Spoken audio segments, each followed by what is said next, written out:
नमः शिवाय।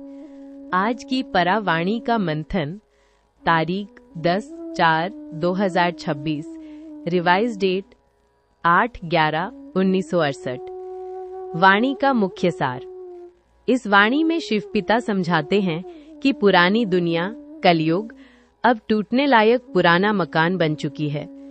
बाप हमें गुलगुल फूल जैसा बनाने आए हैं ताकि हम नई दुनिया के मालिक बन सके। इसके लिए मुख्य पुरुषार्थ निरंतर याद है, जिससे जन्म जन्मांतर के पाप कटते हैं और हम कौड़ी से पद्म भाग्यशाली बनते हैं। ज्ञान के मुख्य पॉइंट्स उदाहरण सहित।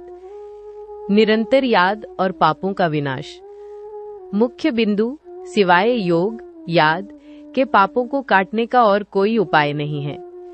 स्वयं को आत्मा समझकर निराकार बाप को याद करने से ही आत्मा पावन बनती है और ऊंच पद प्राप्त करती है।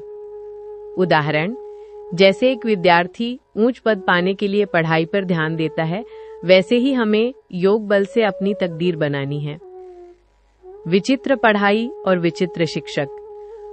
मुख्य बिंदु ये एक विचित्र पढ़ाई है जिसे निराकार बाप विचित्र पढ़ाने वाला पढ़ाते हैं।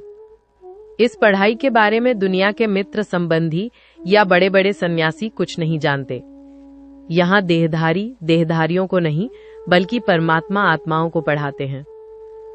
दुनिया की पढ़ाई में सब जानते हैं कि बच्चा क्या पढ़ रहा है, लेकिन यहाँ कई बार घर में एक सदस्य जानता है तो दूसरा अनजान रहता है। गॉडली सर्विस बनाम डॉगली सर्विस। मुख्य बिंदु तुम बच्चे ईश्वरीय सेवा गॉडली सर्विस पर हो, जो मनुष्यों को देवी देवता बनाती है।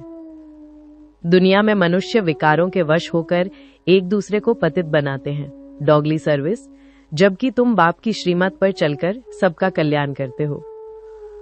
उदाहरण, जैसे मंदिरों में लोग जड़ मूर्तियों की पूजा कर उन्हें ही जल में डुबो देते हैं, ये अज्ञान है। तुम चैतन्य में स्वयं को देवता बनाने की सेवा कर रहे हो। कर्मेंद्रियों पर जीत और दैवी गुण। मुख्य बिंदु हमें अपनी कर्मेंद्रियों और जबान पर बहुत खबरदारी रखनी है। अपनी जांच करनी है कि हमारे भीतर सहनशीलता जैसे दैवी गुण आए हैं या नहीं। गुणवान व्यक्ति कभी किसी को दुख नहीं देता। उदाहरण, जैसे योद्धा लड़ाई में सहनशील बनते हैं, वैसे ही हमें माया के विघ्नों के बीच मीठा और सहनशील बनना है। भविष्य ऊंच कुल की प्राप्ति। मुख्य बिंदु जो बच्चे इस समय ऊंच ज्ञान धारण करते हैं, उनका अगला जन्म भी बहुत ऊंच कुल में होता है। शरीर छोड़ने पर आत्मा अपने पुरुषार्थ के अनुसार ऊंच घर में जन्म लेती है, जहां सुखों की अधिकता होती है। वरदान का सार। पद्म भाग्यशाली भव। संगम युग पर हर कदम में पद्मों बेहिसाब कमाई की खान जमा करने का चांस मिलता है।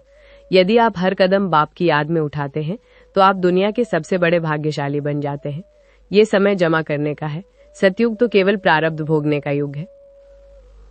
निष्कर्ष, इस वाणी का संदेश है कि हमें बुद्धि से सन्यासी बनना है।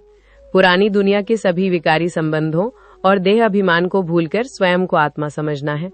भक्ति के घोर अंधेरे से निकलकर अब ज्ञान के प्रकाश में गुलगुल फूल बनकर स्वर्ग की बादशाही लेनी है।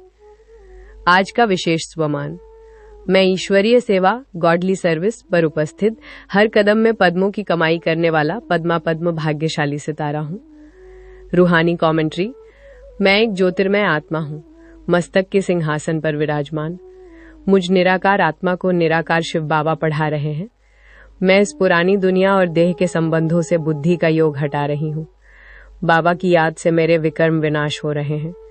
मुझ में दैवी गुण और सहनशीलता की शक्ति भर रही है। मैं हर कदम बाबा की श्रीमत पर उठा रही हूँ। हर कदम में पद्मों की कमाई मेरे खाते में जमा हो रही है। मैं भविष्य की पावन दुनिया का गुलगुल फूल हूँ। सर्वशक्तिवान बाप का हाथ मेरे सिर पर है। ओम नमः शिवाय।